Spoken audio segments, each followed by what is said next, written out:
നമസ്കാരം. Divine journey YouTube ചാനലിലേക്ക് എല്ലാവർക്കും സ്വാഗതം. രാമായണ പുണ്യമാസത്തിന് തുടക്കം കുറിച്ച് നാളെ കർക്കിടകം 1. രാമായണത്തിന്റെ പൊരുളും നന്മയും പകർന്നു നൽകുന്ന രാമായണ മാസത്തിന് നാളെ തുടക്കമാകുന്നു. ഭക്തിയും വ്രതപുണ്യവും നിറയുന്ന രാമായണ പാരായണ പുണ്യകാലമാണ് ഇനി ഓരോ വീടുകളിലും. തോരാമഴ പെയ്തിരുന്ന കർക്കിടകം മലയാളികൾക്ക് പഞ്ഞക്കർക്കിടകവും കള്ളക്കർക്കിടകവുമാണ്. രാവിലെ കുളിച്ച് ശുദ്ധമായി ദീപം തെളിച്ച് രാമായണം തൊട്ട് വന്ദിച്ച് വായന തുടങ്ങുന്നു. കത്തിച്ചു വെച്ച നിലവിളക്കിന് മുന്നിലാണ് ഒരു മാസം രാമായണ പാരായണം. രാമായണം വായിച്ചു തീരുമ്പോൾ കത്തിച്ചാമ്പലാകേണ്ടത് ലങ്കയല്ല, മനസ്സിലെ വിദ്വേഷങ്ങളാണെന്നാണ് വിശ്വാസം. കർക്കിടക മാസം അവസാനിക്കുമ്പോൾ രാമായണം വായിച്ചു തീർക്കണം. മൺമറഞ്ഞ പിതൃക്കൾക്കായി കർക്കിടക ബാഹുബലിയും ഈ മാസം നടത്തും. കർക്കിടകം വറുതിയുടെ കാലം കടന്ന് സമൃദ്ധിയുടെ ഓണക്കാലത്തിന് വേണ്ടിയുള്ള കാത്തിരിപ്പ് കൂടിയാണ്. കർക്കിടക മാസം ചെയ്യേണ്ട പ്രധാനപ്പെട്ട ചില കാര്യങ്ങളെ കുറിച്ചാണ് ഇന്നത്തെ വീഡിയോ. അതിനു മുന്നേ നിങ്ങൾ ഈ ചാനൽ ആദ്യമായാണ് കാണുന്നതെങ്കിൽ സബ്സ്ക്രൈബ് ചെയ്യാൻ മറക്കരുത്.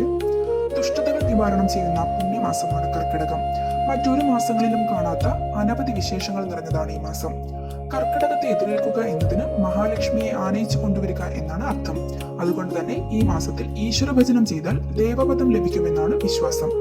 രാമനാമ ജപത്തിലൂടെ സമസ്ത ദുരിതങ്ങളിൽ നിന്ന് മോചനം നേടാം എന്ന വിശ്വാസമാണ് കർക്കിടകത്തെ രാമായണ മാസമാക്കി തീർത്തത്. രാമായണ പാരായണം, രാമായണ ശ്രവണം തുടങ്ങിയവ ഇരുമാർഗങ്ങളാണെങ്കിൽ രാമായണ കഥാപാത്ര ദർശനം മോക്ഷ കവാടമാകുന്നു. അതിനെ തുടർന്നാണ് നാലമ്പല ദർശനത്തിന് പ്രാധാന്യം ലഭിച്ചതും. പുതുവർഷത്തിൽ ഉത്തമ ജീവിതം നയിക്കാനുള്ള തയ്യാറെടുപ്പായും ഈ രാമായണ മാസത്തെ ആചരിക്കാം. ചേട്ടയെ പുറത്താക്കി മഹാലക്ഷ്മിയായ ശ്രീ ഭഗവതിയെ വരവേൽക്കുന്ന ദിവസമാണ് കർക്കിടക സംക്രമം. പഴയകാല നാട്ടാചാരത്തിന്റെ ഓർമ്മകളുമായി പല വീടുകളിലും കർക്കിടക സംക്രാന്തിയുടെ ചടങ്ങുകൾ നടക്കും.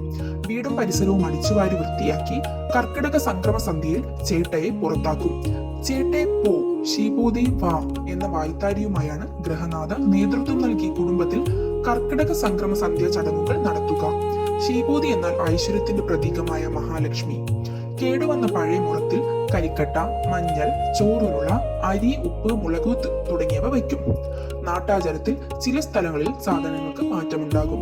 സന്ധ്യാനേരത്ത് ഗൃഹനാഥ വീടിന് അകത്തും പുറത്തും നടന്ന് വായ്ത്താരി ചൊല്ലി കുറ്റിച്ചൂല് കൊണ്ട് ചേട്ടയെ പുറത്താക്കി മുറത്തിലെ സാധനങ്ങൾ ദൂരെ കൊണ്ടുപോയി കളയും. പിന്നീട് കുളിച്ചു വന്നാണ് ശ്രീ ഭഗവതിയെ വരവേൽക്കുക. വീടിന്റെ മുൻവശത്ത് നിലവിളക്ക് കത്തിച്ചു വെച്ചാണ് വരവേൽപ്പ്. കർക്കിടകം 1 മുതൽ ശീബോധിക്ക് വക്കൽ എന്നറിയപ്പെടുന്ന ശ്രീ ഭഗവതി ആരാധന വീടുകളിൽ തുടങ്ങും. ദശപുഷ്പങ്ങളും തുളസിയും ഭഗവതിയുടെ പ്രതിരൂപമായ വാൽക്കണ്ണാടിയും വെച്ചാണ് ആരാധന. കൺമഷി, ചാന്ത്, കുങ്കുമം, ചന്ദനം തുടങ്ങിയവയും ഉണ്ടാകും. കർക്കിടക മാസാചരണ ഭാഗമായി 38 വെള്ളിയാഴ്ച 10 ഇലകൾ കൊണ്ട് തയ്യാറാക്കുന്ന ഉപ്പേരി കഴിക്കുന്ന ദിവസമാണ്. ഉപ്പേരി എന്നാൽ തോരൻ.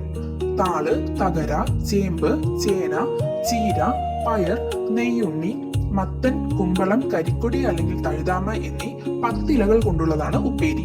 10 ഇല ഉപ്പേരി പേര് പറയാതെ കഴിക്കണമെന്നാണ് ചൊല്ല്. സ്ത്രീകൾ കയ്യിൽ മൈലാഞ്ചി അണിയുന്ന ദിവസം കൂടിയാണ് കർക്കിടകത്തിലെ ആദ്യ വെള്ളിയാഴ്ച. വെള്ളിലത്താളി തേച്ച് കുളിക്കുന്നതും വെള്ളില തലയിൽ ചൂടുന്നതും ഈ ദിവസം തന്നെ. ഉപ്പ് ചേർക്കാതെ തവിട് കൊണ്ട് ചുട്ട അട കഴിക്കുന്ന പ്രത്യേകതയും കർക്കിടകത്തിലെ ചൊവ്വ, വെള്ളി ദിവസങ്ങളിലുണ്ട്. കർക്കിടകത്തിലെ കറുത്തവാവിൻ നാളിലെ ഔഷധ സേവ ഏറെ പ്രാധാന്യം അർഹിക്കുന്നതാണ്. ഉണക്കലരി വറുത്തത്, ശർക്കര, തേങ്ങ, ചുക്ക് എന്നിവ ചേർത്ത് പൊടിച്ച് കൊടുവേലി കിഴങ്ങും ചേർത്ത് പൊടിച്ചെടുക്കുന്ന അരിപ്പൊടി കറുത്തവാവിൻ നാൾ കഴിച്ചാൽ ശാരീരികമായ അസ്വസ്ഥതകൾക്ക് ശമനമുണ്ടാകുമെന്നാണ് പറയപ്പെടുന്നത്. കർക്കിടക കഞ്ഞിയും ഔഷധ സേവയും ദശപുഷ്പധാരണവും മൈലാഞ്ചി അണിയലുമെല്ലാം ശാരീരികമായ ആരോഗ്യത്തെ പ്രദാനം ചെയ്യുന്നതാണ്. അടുത്ത പ്രത്യേകത കറുത്തവാവിലെ ശ്രാദ്ധമുട്ടലാണ്. മനുഷ്യൻ അനുഷ്ഠിക്കേണ്ട പഞ്ചമഹായജ്ഞങ്ങളിലൊന്നാണ് ശ്രാദ്ധം. അഗസ്ത്യമുനി പോലും പിതൃക്കളെ മോചിപ്പിക്കാൻ വിവാഹം കഴിക്കുകയും ശ്രാദ്ധമൂട്ടുകയും ചെയ്തതായി പുരാണം പറയുന്നു. കർക്കിടകത്തിലെ കറുത്തവാവ് പിതൃക്കളുടെ ദിനമാണ്. പൊതുവെ അമാവാസികളെല്ലാം തന്നെ പിതൃക്കൾക്ക് പ്രാധാന്യമുള്ളതാണല്ലോ. ദക്ഷിണായനം പിതൃക്കൾക്കും ഉത്തരായനം ദേവന്മാർക്കും ഉള്ളതാണെന്നാണ് ശാസ്ത്രം. ദക്ഷിണായനത്തിൽ മരിക്കുന്നവരാണ് പിതൃലോകത്തേക്ക് പോകുന്നതത്രേ. ഇതിന്റെ ആരംഭമാണ് കർക്കിടക മാസം. കർക്കിടകത്തിലെ ആദ്യത്തെ കറുത്തവാവ് പിതൃബലിക്ക് ഏറ്റവും ഗുണകരമാണ്. പിതൃക്കളുടെ തൃപ്തിക്കും അനുഗ്രഹത്തിനും വേണ്ടി അവരോടുള്ള നന്ദി, കൃതജ്ഞ സ്മരണാദി ബഹുമാനങ്ങൾ ഭക്തിപൂർവ്വം അനുഷ്ഠിക്കേണ്ടത് ആ പരമ്പരയിൽപ്പെടുന്ന ജീവിച്ചിരിക്കുന്ന ആളുകളുടെ ജീവിതധർമ്മമാണ്. ഈ നിലയിൽ സമർപ്പിക്കുന്ന അന്നപാനാദി ഭോജനദാനമാണ് ബലി. കർക്കിടകത്തിലെ മറ്റൊരു പ്രധാനപ്പെട്ട ചടങ്ങാണ് ഇല്ലം നിറ. ഐശ്വര്യത്തിന്റെയും സമൃദ്ധിയുടെയും വരവറിയിക്കുന്ന ഇല്ലം നിറകൾ കർക്കിടകത്തിലെ അത്തം നാളിലാണ് മിക്ക ക്ഷേത്രങ്ങളിലും ആചരിക്കുന്നത്.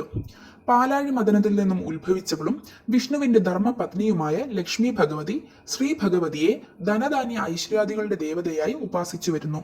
കേരളത്തിൽ പൊതുവെ വിളവെടുപ്പിനോടനുബന്ധിച്ച് ക്ഷേത്രങ്ങളിലും ഭവനങ്ങളിലും അരിമാവ് കൊണ്ട് അണിഞ്ഞലങ്കരിച്ച് മുഹൂർത്ത സമയത്ത് ശ്രീ ഭഗവതിയെ ഭക്തിയാദരപൂർവ്വം വരവേറ്റ് മഹാലക്ഷ്മിയായി പൂജിക്കുന്ന ചടങ്ങാണ് ഇല്ലം നിറ.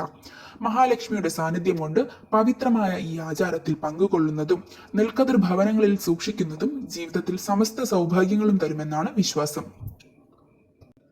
രാമായണത്തിന്റെ ശീലുകൾ നിറയുന്ന കർക്കിടകം എല്ലാവർക്കും നല്ലൊരു മാസമാകട്ടെ എന്ന് ആശംസിക്കുന്നു.